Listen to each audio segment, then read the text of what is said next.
Hey guys, it's time to enjoy. In this video, we're going to be looking over raid compositions in Update 30, otherwise known as the Blackwood chapter.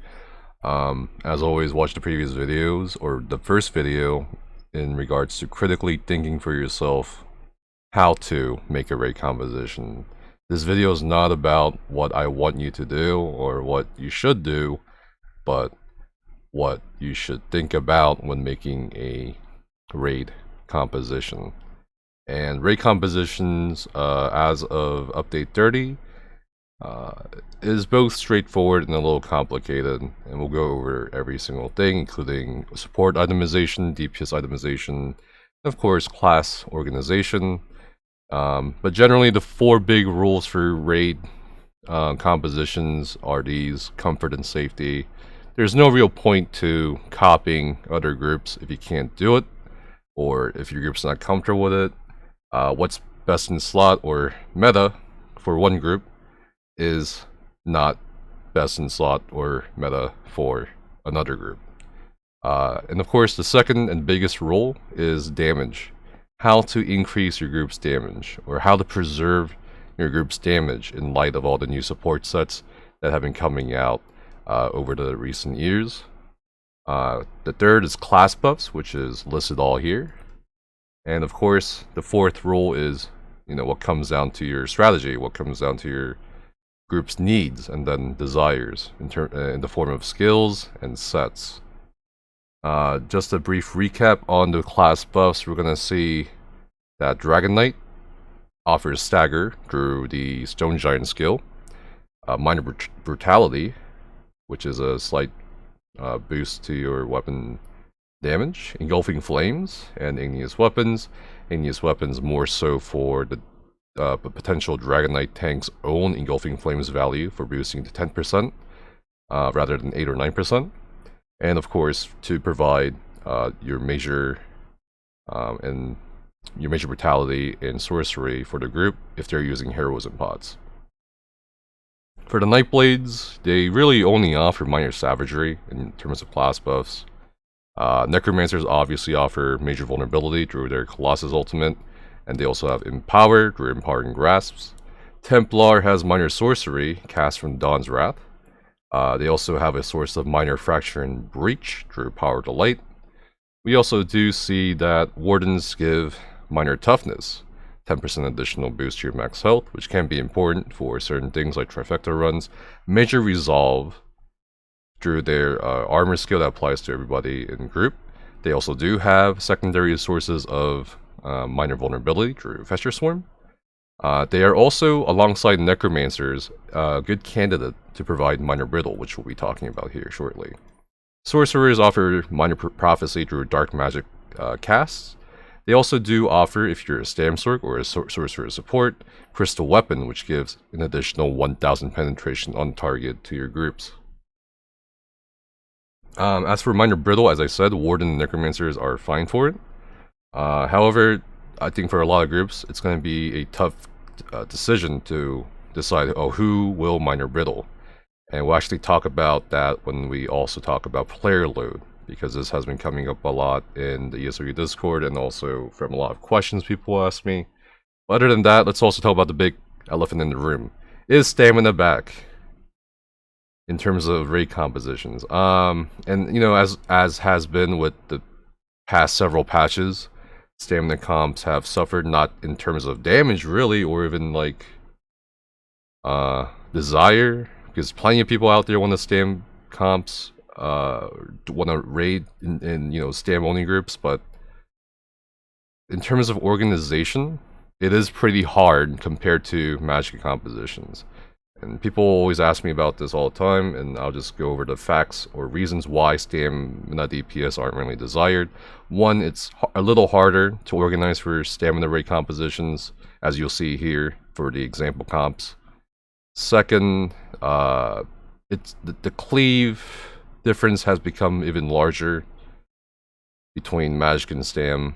Penetration values were nerfed through CP 2.0, and while Magicka is fine with 7 light armor or 6 light armor passive having penetration passives, Stamina does not have any penetration passes and medium armor, so that's also a concern. But beyond that, the biggest reason, and you know, a lot of people thought Stam's coming back this patch with buff to Caltrops or Stampede or what have you, is that it's just not very easy to organize, and that's the root issue for raid comps. And which is superior this patch? It's probably Mag, especially when we're talking about probably the only relevant content that a lot of raiders will think about, and that's Rock Grove. And Veteran Rock Grove and Veteran Rock Grove hard modes are not exactly too Stam friendly. It is definitely, you know, in light of the armor changes too, where light armor takes less damage from, you know, elemental based damage or magical based damage, and also the fact that it has just superior options at range. Obviously, bow is viable and can be optimal at times with Stam, but it's just not a very good beginner friendly or Stam friendly trial to look at in terms of Stam comps. So within the context of relevant content, I would just take Magicka, as disappointed as some of you will be.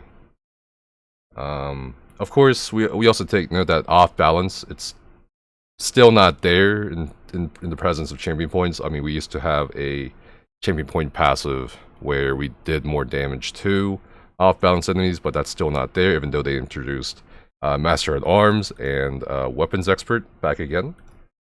So you can still run things like Ice Staves, not necessarily Lightning Staves on supports, and that is also an area where Stam could have had an advantage, but they do not. General rules about, you know, you're organizing your raids, or rather, yeah, you're basically organizing your raids.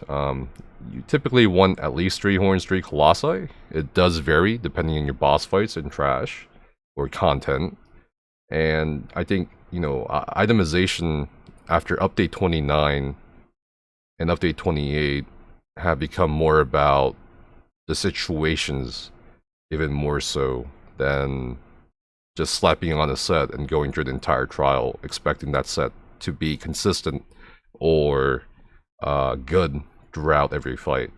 That's something you have to take into account. And of course, we do have a kind of a little new addition in the form of Saxleo's Champion, which I did talk about a couple times on the public test server for Blackwood. It is going to be a pretty good set to have for either progression or endgame progression group, whether you want to cast a barrier and still get major force, or cast a Colossus or Horn for that for the extra major force.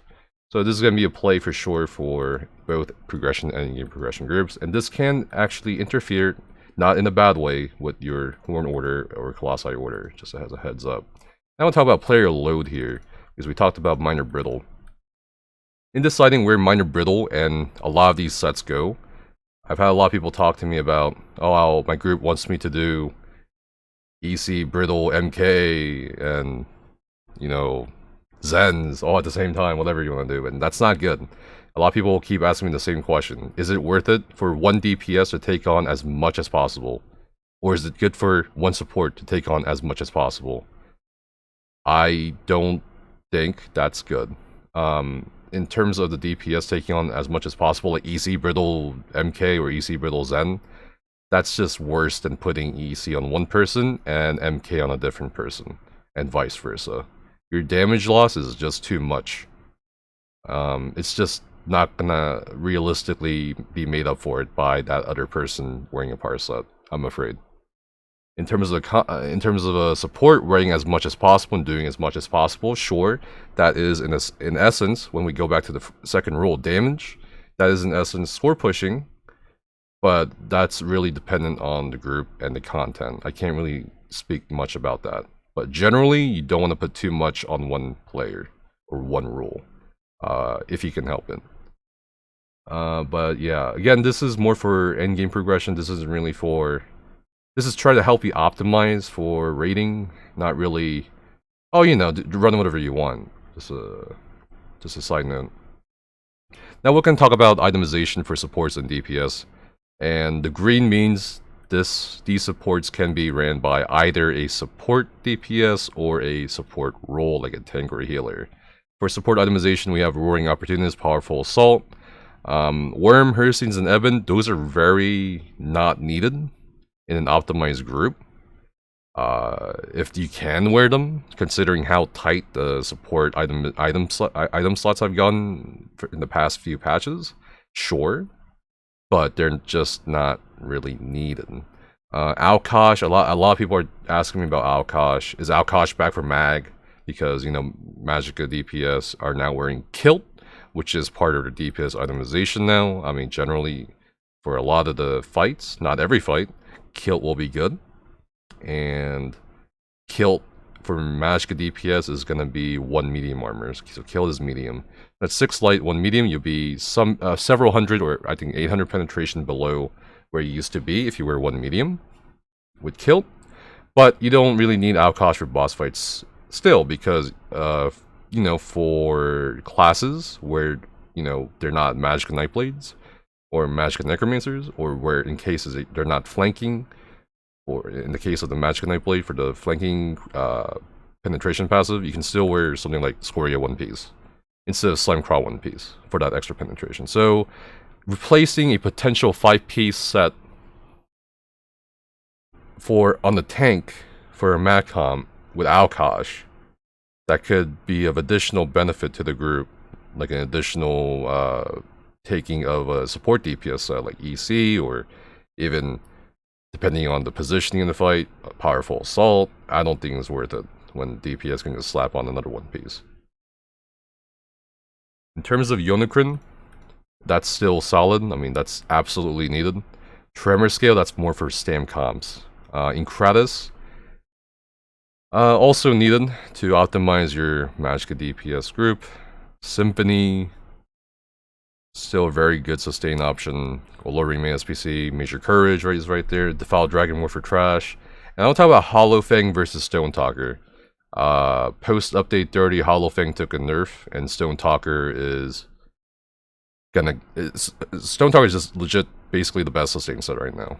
If your group needs a sustain, I'd probably recommend Stone Talker. The only downside to Stone Talker is a heavy attack every so often, versus Hollow Fang just kind of proccing off of your crit damage or crit healing, in addition to granting minor vitality. But I think for most scenarios, you will take Stone Talker for as much sustain if your group needs it. Again, when we talk about Hurricanes and Worm, neither Stam nor Madcom that are optimized should need either of these. Sax Leo's Champion, we talked about that in regards to the, you know, the Major Force order. It's a very strong set to still have depending on the fight. There are fights where I can tell you that there has been missing horns, or missing horn or missing colossi, but if you can cast both at the same time through Sax Leo's, why not? Especially if you have an item slot with open. Alright, so Arcasis. I don't know why so many players keep asking me about Arcasis, treating it like a holy relic for some reason. For 4-man, sure, it's good. For 12-man, the main appeal, and I went over this in both the VMOS score push video that I did with my team, and also the Raycon video I did that patch. In terms of Arcasis, why it was so good and why I recommend it was because you could use it as a pre-buff. You could have 1 DPS, right? 1 DPS do 2 Destro ults if you organize it right in a raid. But in its nerf state, I don't think it's worth running during a fight. Especially in the only relevant content that most raiders are looking at, which I said, again, is Rockgrove.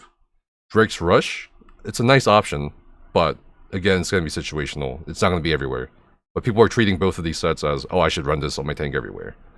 Yorvold's Guidance, this is a very great complementary set to have for Roaring Opportunist. Extends the Major Slayer duration.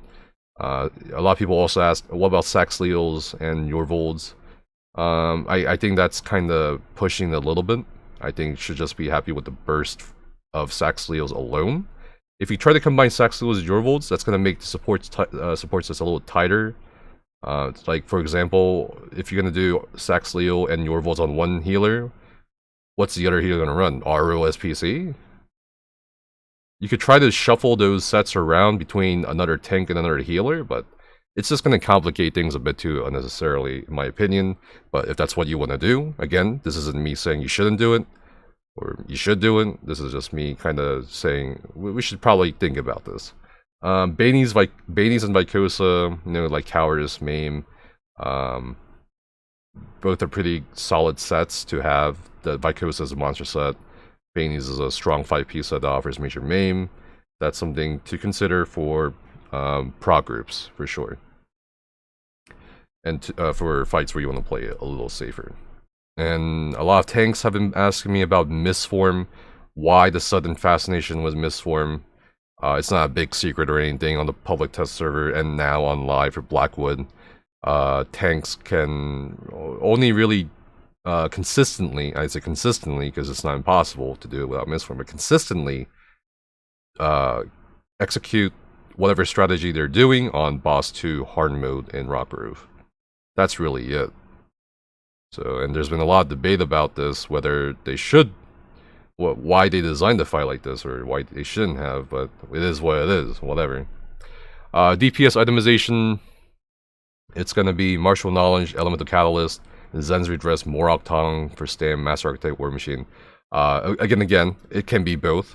MK can be both support and DPS, depending on your group's itemization, or, you know, raid comp, right? You can put MK on a healer, in situations where the healer doesn't really have to do much, you know, easy fights like Valerio. Why not put a healer in it if they have the room?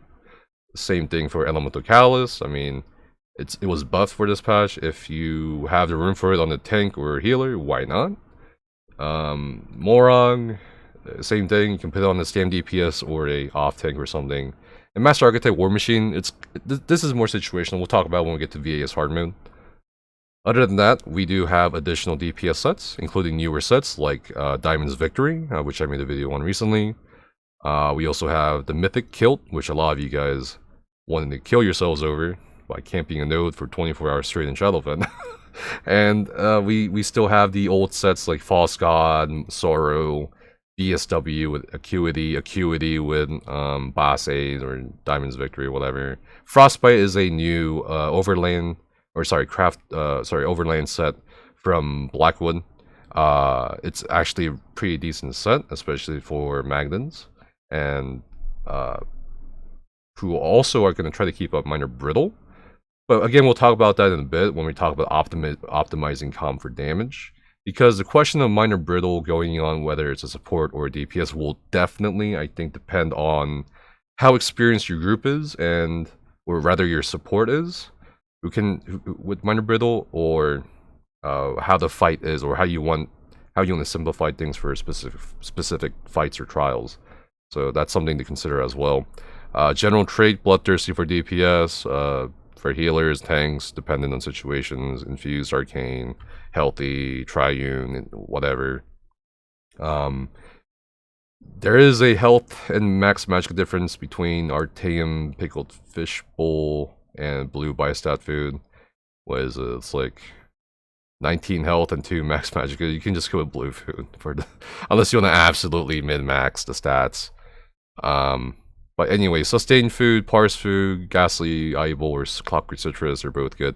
Day for Shadow, a lot of people are trying out both Mundus Stones.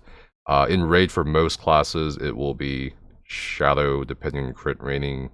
For certain specs, probably Thief. For champion points, we have, well, there's a bunch. We have like 4 new healing champion point slotables, and you can go over them. I would definitely take at least 2 or 3 out of the 4 new ones with Swift Renewal on the side. Otherwise, you can also check out a list I made a video on, made by Nutella Pancakes, in regards to what CP affects which ability. Very useful thing to have, especially when deciding where to slot what. Other than that, mitigation slotables, Enduring Resolve, Duelist Rebuff, Unassailable, plus a flex slot in the Warfare tree for tanks. Same story as Update 29, where they did introduce CP 2.0. Other than that, we're going to be going over some example compositions here. again, I didn't really focus too much on Stam, because Mag is still, in my opinion, superior for not just progression, but also endgame progression. And for Mag, we have to look at this again. Class buffs are really important. You need to make sure for Mag, you need to have Minor Prophecy and Minor Sorcery, and Major Vulnerability, and Stagger. For Stam, it's much less class intensive, and it's more itemization intensive, just because of the nature of your support sets being Magicka based. Like Elemental Catalyst, that's Magicka based. Zen, that's Magicka based. MK, that's Magicka based, right?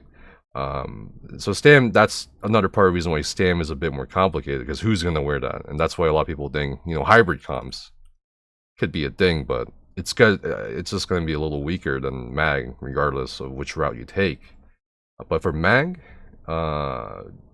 again, I just put some notes here for you to look at. We kind of go over Kilt. We're going to have a Dragonite Tank. Why do we have a Dragonite Tank? Let's critically think about this. Well, Stagger. Maybe Engulfing Flames with Igneous Weapons. The only downside to this for a DK tank is to use Igneous Weapons and Engulfing Flames and have them slot Untamed Aggression if they want to focus on other stats like health or stamina to get that 10% max Engulfing Flames value, right? And that's why there could be an upside with doing Zen DK to simplify things a little further. And of course, sets could include Yonokrin or whatever support set you need. Again, Worm, don't really need it too much. Off-tank could flex between Warden, Templar, Sorcerer, DK, Necro, and again, this kind of goes back to second rule damage. You put the weakest parse classes on supports, generally, for either Stam or Mag. And of course, the weakest parse classes, I think this patch is going to be Templar and DK. Warden, Sorcerer, Necro, that's going to be trial dependent or group dependent. I would probably recommend Necro off tank, really, depending on the situation or content, to provide Empowering Grasp, which again is listed under here. And sets could include, you know, Powerful Assault or a support DPS set like EC. Again, depends on content. Group Healer Flex could be between Templar, Warden, Necro, SPC, Sax, SPC, Stonewalker, whatever. Off healer could flex in between Templar, Warden, Necro. Just really depends. And I want to talk about something here with Auro Yorvolds, and I mentioned this briefly a little while ago on the video. VAS Hormone is very unique, where, and this comes to, again, positioning or strategy, right? Where the kite healer, where the group healer is wearing SPC or Olo with whatever else, right? While the kite healer isn't in a very great position to continuously apply Auro Yorvold in between mechanic phases, whether it's Storm of the Heavens, Biomes, or Loftus Cone, whatever, right? Or a lot of movement in there. So the Kite Healer will typically take on a DPS support set like Zen's, right? And then that in turn allows somebody else to run, you know, Master Architect. Probably in this case, the off-tank will wear not Master Architect, War Machine. A couple DPS will wear, you know, Master Architect, or maybe the group healer can wear Master Architect with SPC and Horn in group, whatever. So situations like this shows that you really need to think about your class and itemization options for raids. It's not just, you know what, let's just fucking screenshot what Nephis has in his fucking YouTube video and that's it. No, you really have to think about it. This is just an example. I don't want you guys to copy this shit. Macro MK, macro EC is an example as well. And this is again going back to the player load. There's absolutely no point to doing MK EC like that. It's just not great. It just isn't. Not only is it miserable for the player, but it's also like not worth it in terms of damage gain.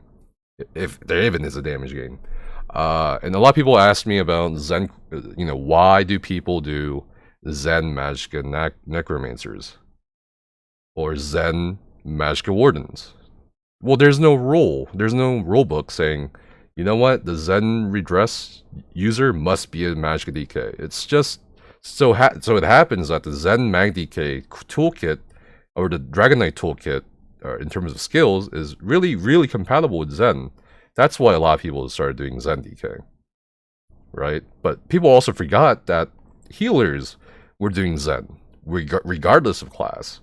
So people will have really bad and short memories, and the only reason why you would do a Zen Crow or a Zenden is because on paper, at least on paper, they should outparse a Zen DK. Because Zen Crow, the Dot Crow rotation was pretty good at the time, or is pretty good as of this time still. And the Zen DK, again, that's a matter of preference for your group. But other than that, that's why you could run a Zen Crow or a Zenden or a Zen DK. They can do it. They can all do it. It's just that people like Zen DK. Parse classes include, Sorks, Wardens, Magblades. You could argue that in terms of optimizing that 800 pen, where we're doing 1-piece Scoria for, or because you're losing out on pen when you're using Kilt with 6 light, 1 medium, Magblades could pull slightly ahead, or depending on the fights, how long the execute phases are, Magblades could pull ahead.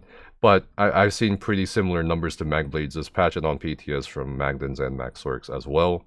So really, these 3 classes are actually the 3 top DPS classes, or at least the classes with the highest ceiling. You could still parse well with macro for sure. They're just, post the update 30 nerf to them, to their crit passive. They're just not both the greatest support DPS and the parse class, which I think is fine in terms of class balancing for PvE. But yeah, macro is fine, everything is fine. That's Magic. This is like Happy Land. Stam comp. Sorry, I just had a fucking stroke thinking about Stam comp. It's like, it just, again, like, you see how tight the support sets are on Mag? I mean, it just gets a lot worse on Stam. I don't know. It's a little discouraging. And again, this is part of the reason why. I mean, if I'm saying this as an in-game raider, like, hey, Stam isn't that fun to organize around, or easy as Mag, then what hope does a fucking, prog group have, really? You can do it. You can absolutely do it. If you don't care about the benefits that Mag brings, or if you don't care about score pushing, you can still score push with Stam, by the way, or just not as easily. Or if you don't care about whatever, you don't have to listen to me or whatever, but just Stam is just not, I don't know, it's just not very attractive. It's just not a very attractive option at the moment, especially when we're talking about the relevant content, which is, again, Vet Rockgrove, or Rockgrove Hardmos, or Rockgrove Trifecta, whatever. So just not great. But as you can see here, it's less class intensive. And let's go back to the class buffs, right? Why do you need Minor Prophecy in the Stam comp? You don't. Why do you need Minor Sorcery in the Stam comp? You don't. Right? And just a heads up about Minor Fraction Breach, why do you need a Stamplar when the tanks have Pierce Armor, which not only gives you Major Breach, but also Minor Breach now? Right? You don't. So it's a very, very simplified side of the coin in comparison to Mag within the context of classes. Classes, very simple, very straightforward for Stam. Itemization, more complicated. Right? Who's going to wear the EC? Who's going to wear the Zens? Who, you know what I mean? Who's going to wear the MK? Who's going to be on Brittle? Right? So even if you, again, going back to hybrid comp, that's why a lot of people, want hybrid comps for Stam. Because it'll be a little easier in terms of organizing, but will be better than an all Mag comp? Most likely not. But again, Minor Brittle, where are you going to put that? Right? You don't really have a... Whereas you have a choice between putting Minor Brittle on a DPS here, or a support for Mag, you don't really have a choice for Stam if you want to optimize for damage as much as possible. You gotta put it on the support. So again, not a lot of supports can pull everything off at once. Right? We gotta talk about player load again. But yeah, Stam comps, I mean, generally straightforward. War Machine, you can't really always have a consistent RO Yorvold presence from one of the healers, because one of the healers has to do EC or Zens or both. One of the healers will always need SPC plus something else. Maybe they can do SPC EC, and that can take some relief away from the off healer. really, it's just kind of complicated. War Machine power setups, War Machine power setups. Alkosh is definitely an option. I could probably put this as both, honestly, because it could be both Stam DPS or support DPS set for Stam. Other than that, the parts classes for this patch for Stam could be, you know, Stam Blade, Stam Crow, Stam Sorg, Stam Plar, Stam Then. Probably Stam Crow's pulling a little less than their Stam Blade counterparts. Stam Sorg seems pretty promising. Even Stam Plar seems, as always, promising with their very complicated rotation of jabbing. And Stamden is also kind of promising as well. And of course, you have the option of going Kinraz. Note that there has to be 2 Kinraz if you're going to opt for it, because the Kinraz is a cap of 6 for its minor berserk. But yeah, that's pretty much it for compositions for update 30. If you have any questions, let me know in the comments.